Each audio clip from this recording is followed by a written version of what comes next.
আমার এক ইজ্জত আমি কয়জনকে দেখাবো? আমার ইজ্জত আমি একজনকে দেখাইছি, আমি তার সাথে সংসার করতে চাই। আমার অন্য জায়গায় কখনো সংসার হবো না। আমি একটা নারী, আমার ইজ্জত এক জায়গায় দেখানো হয়ে গেছে, আমি কিভাবে অন্য জায়গায় যেই করবো? এটা কেন আমার বাবা মা বুঝে না? আমার বাচ্চা ধরছিল, 2.5 মাস হয়েছিল, তারপর আমার ওষুধের মাধ্যমে এটা নষ্ট করে দিচ্ছে আমার বাবা মা। আমার আম্মু সংসার করবো আমি, আমার যে জায়গায় বিয়ে দেয় ওখানে যে আমি সংসার করবো। আমার বাবা মা কি যে সংসার করবে?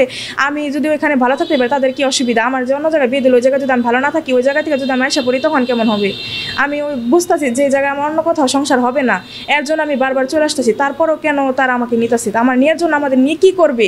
আমি আমার এই জিনিসটা বুঝতেছি না, আমার নিয়ে তারা কি করবে? আমাদের সোহাগ তাদের মেয়েকে পছন্দ করে বিয়ে করেছে, সে আমাদের পরমাত্মীয়।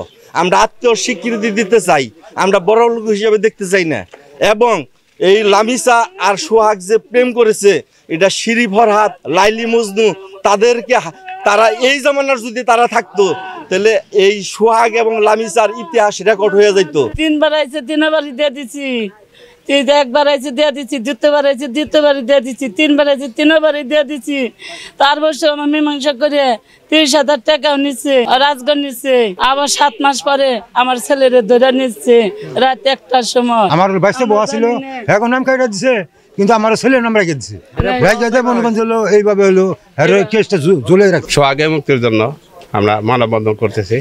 সোহাগ খুব ভালো ছেলে, কিন্তু সোহাগ এক মেয়ের প্রেমে পড়ে তাকে বিয়ে করার পরে তারা মেয়ের পক্ষ তারা কেস কাভারি করে পুলিশ দিয়ে তারা নিয়ে যায়। একে একে মেয়েটা 4 বার এখানে আসছে।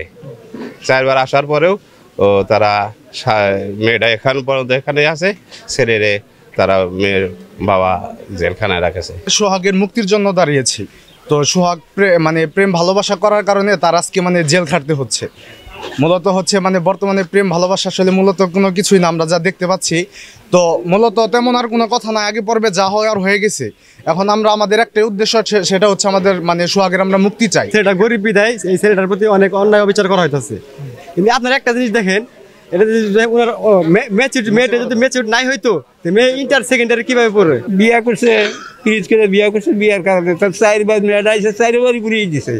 বাপে মায় গরিব মানুষ ঘুরিয়ে দিয়ে দিছে, আবার হঠাৎ করে মেয়ে দিছে।